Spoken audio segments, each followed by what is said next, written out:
Welcome back to Ankit's classroom. You all are here because every student deserves an easy learning. और आज के video में हम देखने वाले हैं स्टैंडर्ड 10th का चैप्टर 3 जिसका नाम है culture heritage of India, sculpture and architecture. इस चैप्टर के अंदर हम देखेंगे कि कैसे इंडिया की टाउन प्लानिंग थी उस टाइम पर, स्कल्पचर्स कैसे होते थे, आर्किटेक्चर कैसा आता था उस टाइम पे। आजकल हम देखते हैं कि हर एक घर पर एक आर्किटेक्चर लेवल बहुत अच्छा होना चाहिए। लोग आर्किटेक्ट को स्पेशली हायर करते हैं कि उनका घर का, उनके मंदिर का, उनके टाउन्स का, हर एक जगह का आर्किटेक्चर बहुत अच्छा रहे। तो क्या इंडिया के पहले यानी हिस्ट्री में जो इंडिया की टाउन प्लानिंग थी, इंडिया का आर्किटेक्चर था, वो कैसा था? तो इंट्रोडक्शन से शुरुआत करते हैं। India is a world famous for its rich culture heritage. India पूरी दुनिया के अंदर उसके कल्चर के लिए बहुत ज्यादा फेमस था। उसका जो कल्चर हेरिटेज था इंडिया का, वो पूरी दुनिया में वर्ल्ड फेमस था।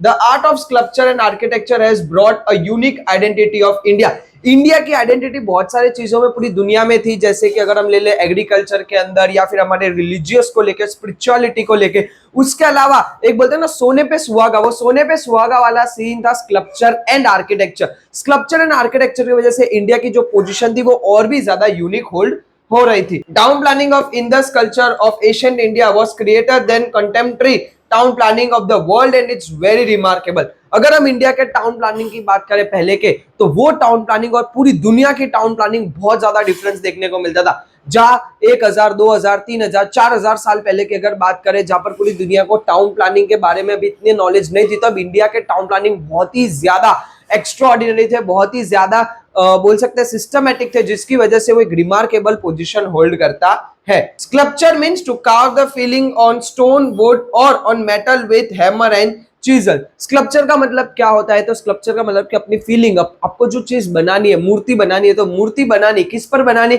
या तो आप स्टोन पर यानी पत्थर पर बनाओगे, या वुड लकड़े पर बनाओगे, या कोई भी मेटल के एलिमेंट्स पर बनाओगे। किसकी मदद से बनाओगे? तो हैमर एंड चीजल यानी कि हथौड़ी और वो जो छीनी हमको बोलते हैं, उसकी वजह से हम लोग बनाएंगे। स्कल्पचर के बारे में थोड़ा देख लेते हैं, स्कल्पचर की क्या डेफिनेशन होती है। तो the art of shaping figures और design with facial expression in round और in relief professionally performed by a sculpture within the help of chisel and hammer is known as sculpture. एक ऐसा art form जहां पर आप अपनी feelings जो होती है वो एक आप शेप फॉर्म में देते हो। ठीक है, अगर मैं सोचूं कि आज मुझे गणपति बापा का मूर्ति बनानी है, तो वो मूर्ति कैसे बनेगी? मैंने एक आइडेंटिटी लाई, उसके बाद मैं उसके फेशियल एक्सप्रेशन बनाऊंगा। Because in a form of sculpture आपको सबसे पहले फेशियल एक्सप्रेशन ही बनाना पड़ेगा। चाहे फिर आप गॉड गॉडेसेस ले लो, एनिमल्स, बर्ड्स ले लो, ह्यूमन बीइंग ले लो, आपको सबसे पहले चाहिए फेशियल एक्सप्रेशन। फेशियल एक्सप्रेशन बहुत ज्यादा इंपॉर्टेंट रोल प्ले करता है कि आप एक्चुअली वो आइडियल बनाना कौन से फॉर्म में चाहते हो।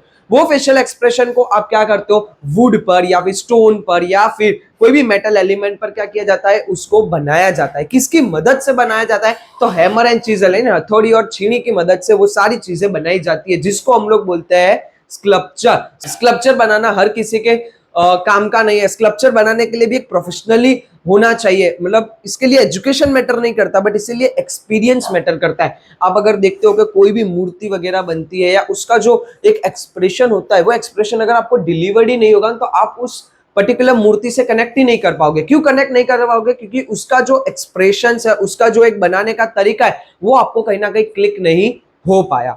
उसके बाद हम देखते हैं आर्किटेक्चर के बारे में। Simple meaning of architecture means art of construction. Architecture का अगर सिंपल मीनिंग की बात करें तो आर्ट ऑफ कंस्ट्रक्शन, कोई भी चीज बनाने का एक आर्ट।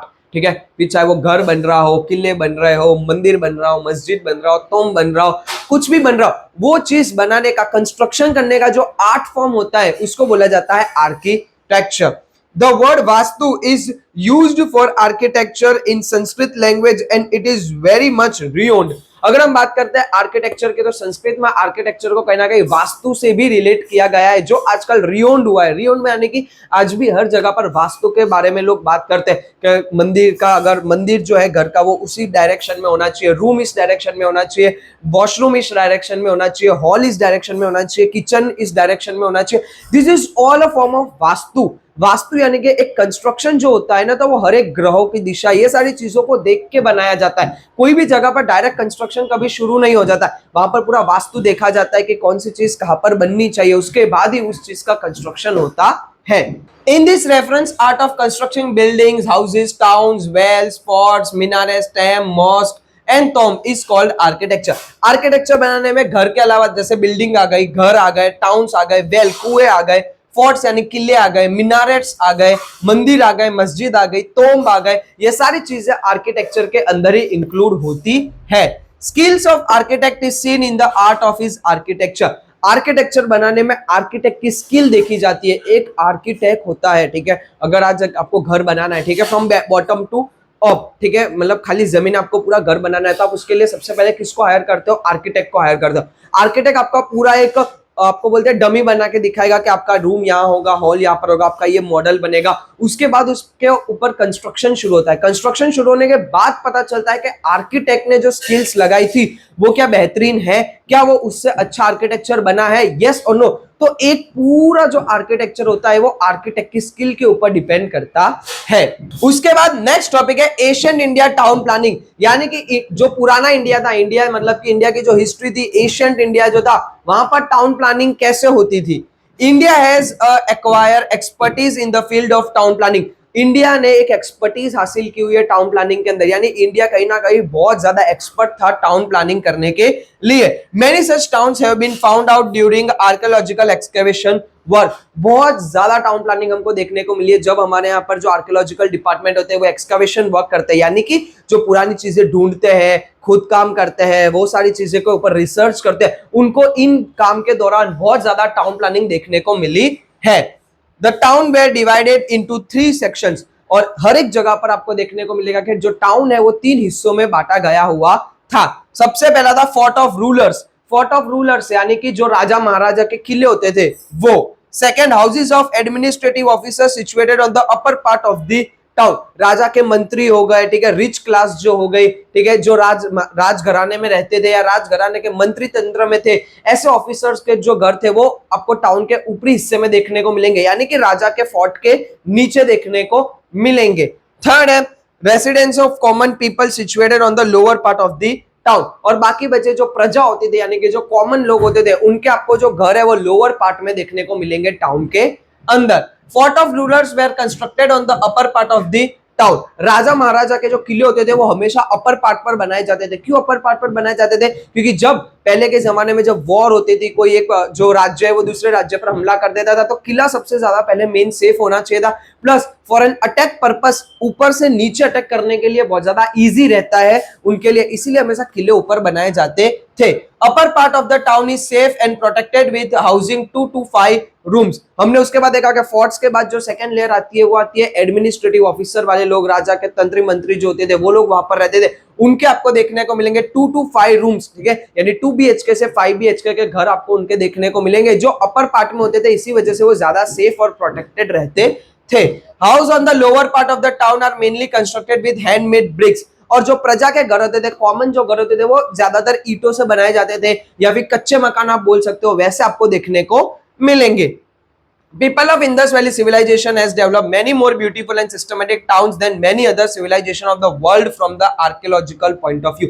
Indus Valley civilization के जो टाउन्स थे वो टाउन पूरी दुनिया के टाउन से सबसे अलग थे, पूरे दुनिया के टाउन से सिस्टमैटिक देखने को मिले थे, बहुत ज्यादा ब्यूटीफुल थे और एक प्रॉपर जैसा टाउन होना चाहिए वैसे टाउन आपको इंडस वैली सिविलाइजेशन में देखने को मिलते थे उस टाइम पर, और ऐसे टाउन पूरी दुनिया में और कहीं पर भी देखने को मिलते नहीं थे।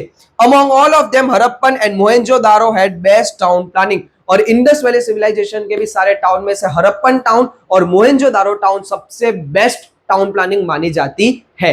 नेक्स्ट हम देखते हैं मोहेंजोदारो के बारे में। In 1922 archaeologist name Rakhaldas Banerjee and Dayaram Sahni found out remains of huge town planning, ठीक है। 1922 के अंदर आर्कियोलॉजिस्ट क्या होते हैं, तो वो लोग जो पहले के बारे में हिस्टोरिकल चीजों के बारे में संशोधन करते हैं, ढूंढते हैं। तो आर्कियोलॉजिस्ट जिसका नाम था रखलदास बैनर्जी और दयाराम सानी, उन्हें एक ह्यूज टाउन प्लानिंग के रिमेन्स मिले, यानी एक बहुत बड़े शहर के रिमेन्स यानी कि खंडेर जगह मिली during excavation work which has been carried out under the guidance of sir John Marshall and colonel Mackay in Larkana district now in Pakistan of Mohenjodaro. और जैसे आर्कियोलॉजिस्ट को ये पता चला कि यहाँ पे कोई ना कोई एक बड़ा शहर था, वहां पर एक्सकवेशन वर्क शुरू हुआ। एक्सकवेशन वर्क क्या होता है, तो वहां पर खोदकाम शुरू हुआ, उनके ऊपर ढूंढना शुरू हुआ। ये ढूंढने के लिए जो गाइडेंस होता है ना, कि कोई गाइड करता है कि आपको यहाँ ये चीज मिल सकती है, आपको ये करना चाहिए, ये करना चाहिए, वो गाइडेंस देने वाले थे सर जॉन मार्शल और कोलोन मैक। ये मोहनजोदारो कहां पर एक्चुअली मिला था, तो लारखंड डिस्ट्रिक्ट के अंदर मिला था। लारखंड डिस्ट्रिक्ट अभी पाकिस्तान के अंदर जगह है, और वहीं पर हमको रिमेन्स देखने को मिले थे मोहनजोदारो के। Mohenjodaro means heap of deads. Mohenjodaro का मतलब होता है हीप ऑफ डेट्स, यानी कि मरण भूमि, यानी कि ऐसे लोगों की भूमि जो एक डेड भूमि है, ऐसा इसको बोला जाता था। उसके बाद देखते हैं कंस्ट्रक्शन ऑफ टाउन, यानी कि मोहनजोदारो के अंदर जो टाउन होते हैं, यानी कि मोहनजोदारो एक शहर है, उसके कंस्ट्रक्शन का काम कैसे होता था। From the point of view of town planning Mohenjodaro is the best. अगर हम एक शहर के पर्सपेक्टिव से देखें कि एक शहर कैसा होना चाहिए, तो मोहनजोदारो एक बेस्ट एग्जांपल, एक बेस्ट शहर बोल सकते हैं।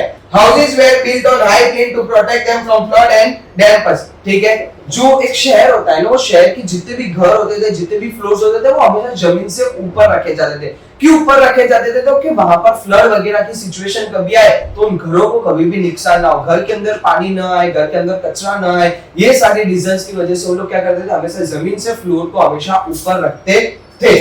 The house of rich were double storied having 5 to 7 rooms। और जो अमीर लोगों के घर होते थे, यानी कि जो रिच लोग होते थे, अमीर लोग होते थे, उनके घर हमेशा ऊपर की तरफ होते थे। ठीक है, अगर हम सेगमेंट को डिवाइड करें तो हमने देखा कि सबसे पहले राजा का किला होता था, उसके बाद अमीर लोगों के घर, राजा के मंत्री तंत्री के घर होते थे, उसके बाद लोकल लोगों के घर होते थे। तो मोहनजोदारो में ऊपर की तरफ होते थे अमीर लोगों के घर, जिनका 5 to 7 BHK यानी कि 5 से 7 रूम का घर होता था।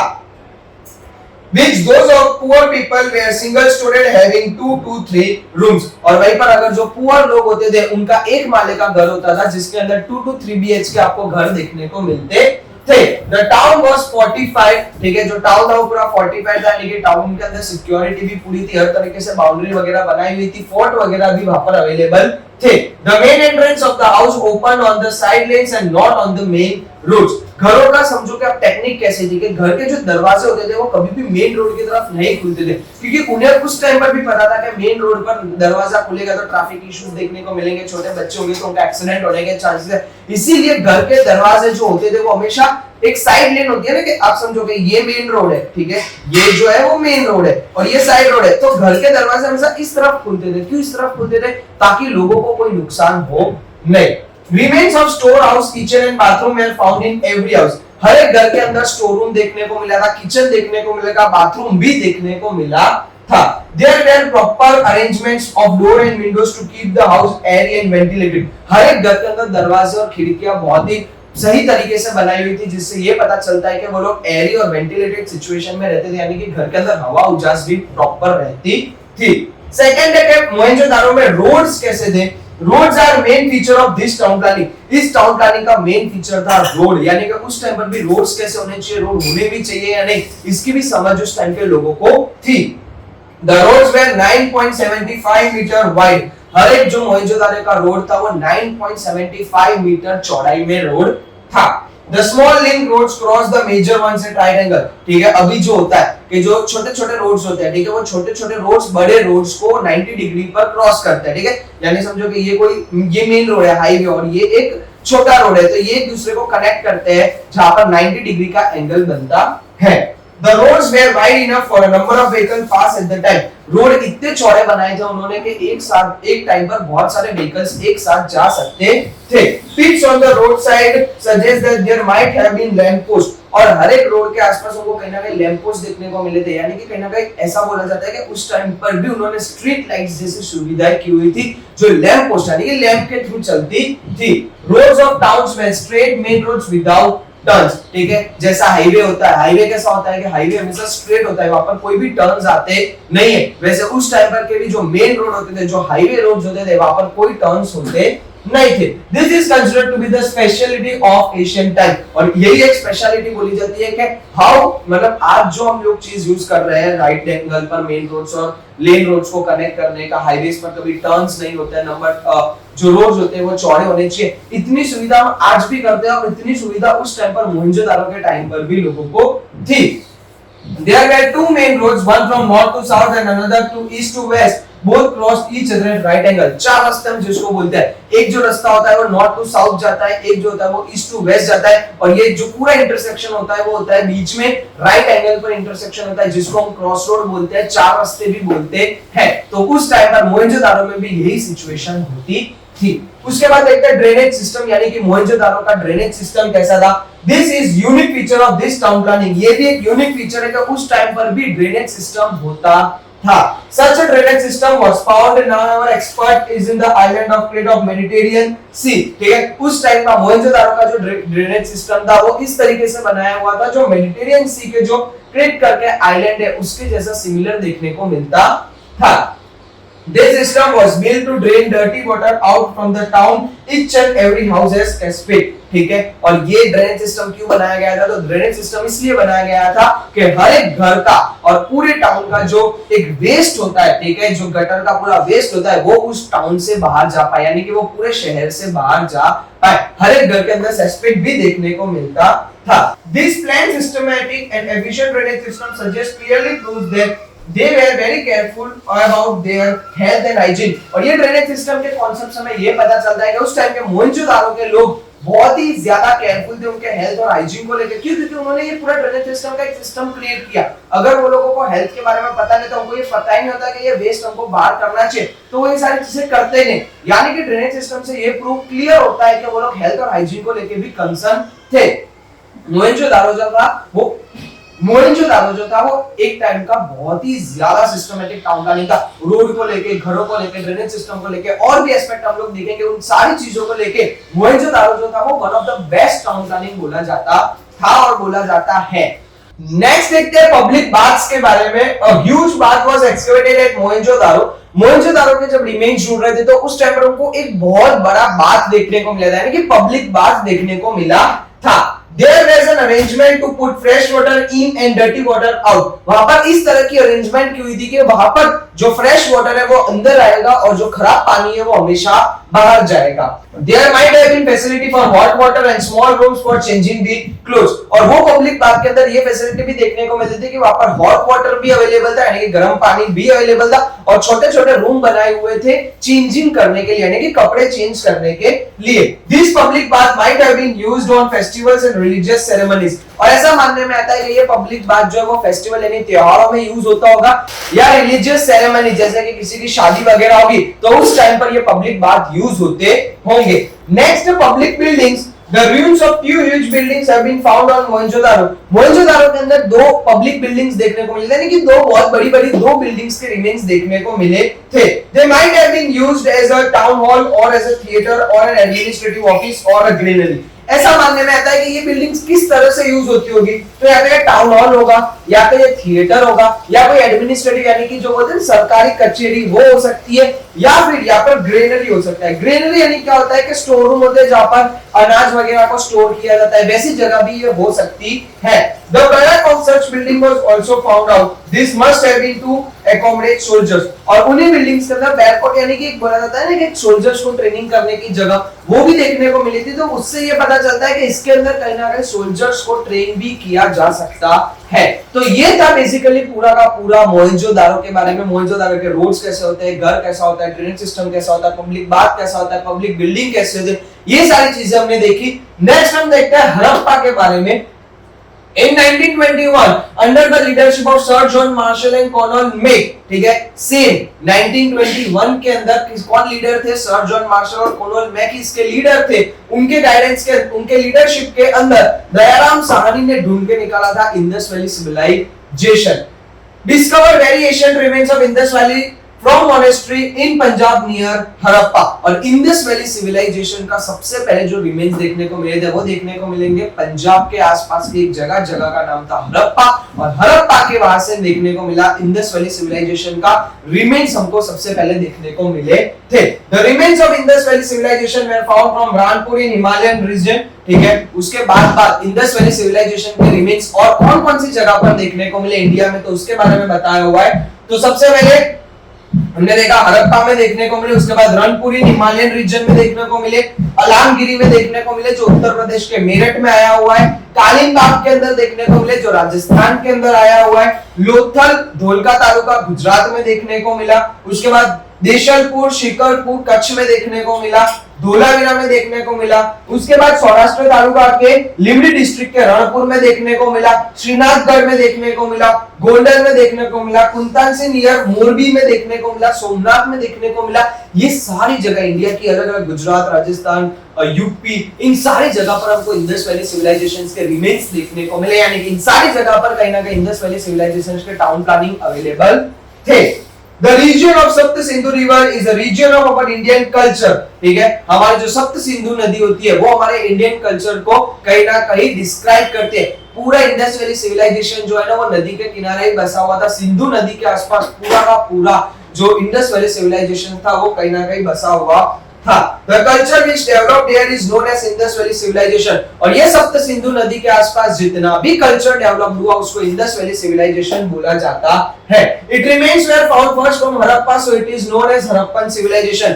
इंडस वैली सिविलाइजेशन के सबसे पहले जो अवशेष होते हैं, जो रिमेन्स होते हैं वो हड़प्पा से मिले थे, इसीलिए इसको हड़प्पन सिविलाइजेशन भी बोला जाता है। Copper and stone weapons and many other things were found from this region. और यही रीजन के अंदर से हमको बहुत सारे कॉपर की चीजें और स्टोन की चीजें भी देखने को मिली थी। That is why it is known as stone copper age, और इसीलिए इसको स्टोन कॉपर एज भी बोला जाता है। क्यों स्टोन कॉपर एज बोला जाता है? क्योंकि यहीं पर इसी दौरान स्टोन का और कॉपर का यूज होना शुरू हो चुका था। Town planning of Harappan civilisation was very systematic, its granaries and forts were remarkable. अगर टाउन प्लानिंग की बात करें तो Harappan town planning one of the most systematic town planning में आता है। यहाँ के जो ग्रेनरीज है, यानी कि यहाँ के जो बड़े-बड़े गोडाउन थे ग्रेन्स को स्टोर करने के लिए, वो और यहाँ के फोर्ट बहुत ज्यादा फेमस थे। People of that age were found of wearing ornament and such remains have been found। और ऐसे भी अवशेष देखने को मिले थे कि हड़प्पन सिविलाइजेशन के लोग ऑर्नामेंट्स पहनते थे। ऑर्नामेंट्स क्या होता है? तो बैंगल्स हो गए, गले में हो गया, कान में बाली हो गई, ये सारी चीजें ऑर्नामेंट्स होती है। तो उस टाइम पे हड़प्पन सिविलाइजेशन में लोग ऑर्नामेंट्स पहनते थे, ये भी हमको वहां पर रिमेन्स में देखने को मिला।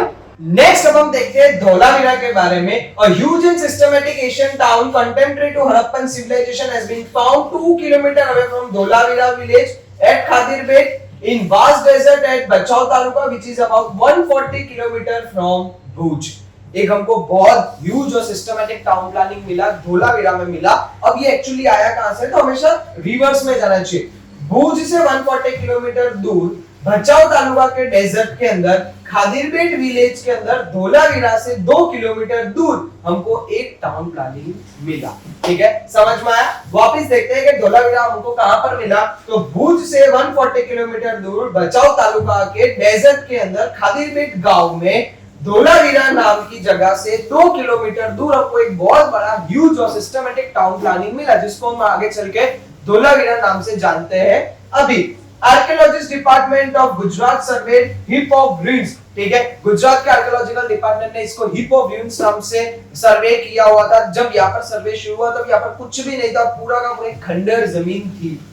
After this, officer of Archaeological Survey of India had undertaken the research work in 1990 और उसके बाद मेन आर्कियोलॉजिकल डिपार्टमेंट 1990 में नेशनल लेवल पर इसका सर्वे शुरू हो चुका था। Special task of excavation was carried out under the guidance of Ravindra Singh Bisht, ठीक है, और उसके बाद इसके यहाँ पर एक्सकवेशन वर्क शुरू हुआ, यानी कि धोलावीरा के अंदर एक्सकवेशन वर्क शुरू हुआ। एक स्पेशल टीम बुलाई गई और उसको गाइड कौन कर रहा था? Ravindra Singh Bisht. Remains of Dholavira palaces and main wall of town painted with white color, ठीक है, हमको रिमेन्स मिले धोलावीरा में। उसके अंदर हम देख सकते हैं कि टाउन प्लानिंग की यहाँ पर हमको पैलेस भी मिला, यानी कि यहाँ पर फोर्ट भी था, और उसके अलावा हमको यहाँ पर मेन गेट की दीवार भी देखने को मिली, वॉल देखने को मिली, जिसका कलर कौन सा था? व्हाइट कलर से पेंट किया हुआ था। Such fortified wall encircling the town suggest strong security. और आप समझ सकते हैं कि अगर यहाँ पर वॉल थी यानी कि पूरे टाउन को चारों तरफ से एक वॉल के अंदर घिरा गया था, यानी यहाँ के लोग सिस्टमेटिकली सिक्योरिटी के बारे में भी सोचते थे, इसीलिए उन्होंने इतनी बड़ी बड़ी व्हाइट कलर से पेंट हुई वॉल्स पूरे धुलावीरा के आसपास बनवाई हुई थी। This wall is made up of clay, stone and bricks. और ईंट, पत्थर और मिट्टी से बनाई हुई ये पूरी वॉल थी। Portable water was available here as well as a proper system of water purification. यहाँ पर धोलावीरा में एक्सकवेशन करते टाइम आर्कियोलॉजिकल डिपार्टमेंट को ये भी पता चला कि यहाँ पर प्योर वाटर अवेलेबल था, पीने लायक पानी अवेलेबल था, और उसके अलावा यहाँ पर वाटर प्यूरिफिकेशन का सिस्टम भी था, यानी कि गंदे पानी को कैसे शुद्ध पानी करके पीते हैं, ये प्यूरिफिकेशन सिस्टम भी वहां पर अवेलेबल था। जो इस टाइम पर अवेलेबल है वो उस टाइम पर धोलावीरा के सिस्टमेटिक टाउन प्लानिंग में भी अवेलेबल था।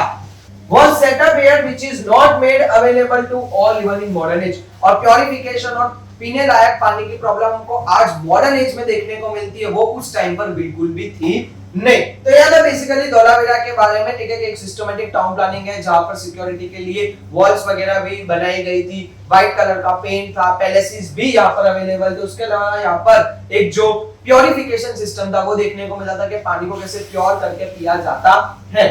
लास्ट देखते हैं लोथल के बारे में। Lothal is situated in Dholka taluka of Ahmedabad district. Lothal जो है वो अहमदाबाद डिस्ट्रिक्ट के धोलका तालुका के अंदर सिचुएट करता है। Dholka is a place between two rivers Bhogavo and Sabarmati. Dholka जो है वो दो नदियों के बीच में बसा हुआ है, एक बोल सकते हैं कि डॉकयार्ड है या फिर सिस्टमेटिक टाउन है, जो कौन सी दो नदियों के बीच में, भगाओ और साबरमती नदी के बीच में सिचुएट करता है। 18 kilometre far from bay of Khambhat, from where 3 layers of human evidence were found. 18 kilometre दूर है ये बे ऑफ खंबात से, जहां पर 3 लेयर्स ऑफ ह्यूमन एविडेंस देखने को मिलती है। 3 टाइप्स ऑफ ह्यूमन लेयर क्या होता है कि अलग अलग तरीके से, यानी कि 3 अलग अलग कैटेगरी, इंसान के जीने की अलग अलग कैटेगरी होती है, तो 3 तरह के लेयर्स एक ही जगह पर देखने को मिलते हैं। कैसे 3 लेयर्स, जैसे कोई रिच, पुअर और ऐसे लोग जो आदिवासी हो गए, तो इस तरीके के अलग अलग टाइप्स के लोग आपको देखने को मिलते हैं। और huge dockyard was constructed to facilitate a ship in the time of high tides at the lower eastern part of the town. और धोलका जो है वो मेन प्रख्यात, जो है मेन फेमस है, वो है उसके डॉकयार्ड के लिए, यानी कि उस टाइम पर धोलका में डॉकयार्ड हुआ करता था। डॉकयार्ड क्या होता है, जहां पर शिप्स वगैरह आती है उसको डॉकयार्ड बोला जाता है। High tides at the lower eastern part of the town. और जब बहुत ज्यादा हाई टाइड्स होती थी समुद्र के अंदर, तो सारी शिप्स जो थी वो धोलका की तरफ आती थी, क्योंकि धोलका एक ऐसा सिस्टमेटिक डॉकयार्ड है जो हाई टाइड्स को कंट्रोल रखता था। And this is unique feature of local such dockyard storage shops etc। और यही यूनिक फीचर था धोलका का डॉकयार्ड मेन, तो कि उस टाइम पर भी इतना ह्यूज फैसिलिटी थी कि डॉकयार्ड बनाया गया था, स्टोरेज शॉप्स थी वहां पर, यानी कि जिसको हम गोडाउन वगैरह बोलते हैं, ये सारी चीजें धोलका के अंदर सिचुएटेड थी। Shows the proof of import and export. This suggests that Lothal might be a rich and prosperous part of India। और ये प्रूव करता है कि यहाँ पर डॉकयार्ड वगैरह था, जिसकी वजह से यहाँ पर इंपोर्ट और एक्सपोर्ट की फैसिलिटी भी होती थी, यानी कि उस टाइम पर भी हम लोग इंपोर्ट एक्सपोर्ट करते थे। और इससे हमें ये पता चलता है कि लोथल जो है, जो धोलका तालुका के अंदर सिचुएट करता है, वो लोथल एक बहुत ज्यादा प्रॉस्परियस और एक बहुत ज्यादा रिच पोर्ट था इंडिया का उस टाइम का। This is matter of great pride not only of Gujarat but for the history of India। और ये चीज एक गर्व की बात है, सिर्फ गुजरात के लिए नहीं, पूरे देश भर के लिए ये एक, और इंडियन हिस्ट्री के लिए बहुत गर्व से बड़ी बात है। वापस देखते हैं लोथल। तो लोथल जो है वो अहमदाबाद डिस्ट्रिक्ट के धोलका तालुका के अंदर सिचुएट करता है। लोथल जो है, ठीक है, वो बागो और साबरमती के बीच में सिचुएट करता है। 18 किलोमीटर बे ऑफ खंबात से दूर है। उसके अलावा यहाँ पर डॉकयार्ड बनाया हुआ है, जो इसका एक यूनिक फीचर है कि हाई टाइड्स पर भी यहाँ पर ऑलमोस्ट शिप्स डाइवर्ट होती थी। यहाँ का जो मेन फीचर है वो है डॉकयार्ड के साथ साथ इसके गोडाउन, स्टोरेज शॉप्स, जो और कहीं पर देखने को मिलती नहीं थी। और अगर लोथल की बात करें तो इससे ये पता चलता है कि लोथल के अंदर इंपोर्ट एक्सपोर्ट फैसिलिटी बहुत ज्यादा अच्छी तरीके से अवेलेबल थी। उसके अलावा ये प्रूव करता है कि इंडिया के अंदर उस टाइम पर जो मोस्ट प्रॉस्परियस पोर्ट था वो लोथल पोर्ट था। उसके अलावा अगर हम बात करते हैं कि लोथल के प्राइड की, तो ये गुजरात के लिए नहीं, पूरे इंडिया के लिए और एक इंडियन हिस्ट्री के लिए बहुत ज्यादा गर्व की बात है। आज का वीडियो हम लोग यहीं तक रखेंगे। आप बताइए कमेंट्स में कि आपको वीडियो कैसा लग रहा है। लाइक कीजिए, शेयर कीजिए, सब्सक्राइब कर दीजिए और बने रहिए एंकिट्स क्लासरूम के साथ। जय हिंद, जय Bharat, thank you very much.